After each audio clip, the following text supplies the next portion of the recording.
Hey guys, welcome to our channel, and if you want to cancel Kling AI subscription, then this video is for you.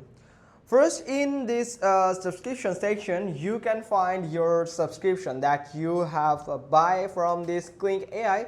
Here you will find different types of subscription that are available currently on Kling AI. Then you can choose one and you can subscribe to that premium version of this Kling AI.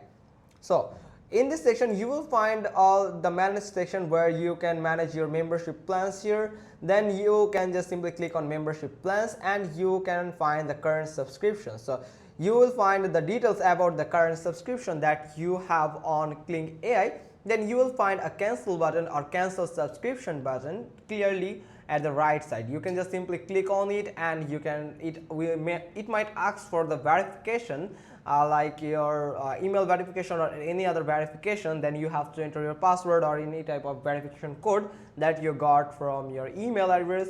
Then you can just cancel this membership plans or the subscription on Kling AI. So it's that much simple. Hope you got this. If so, then give it a thumbs up, leave a comment below, and thanks for watching. Till next time.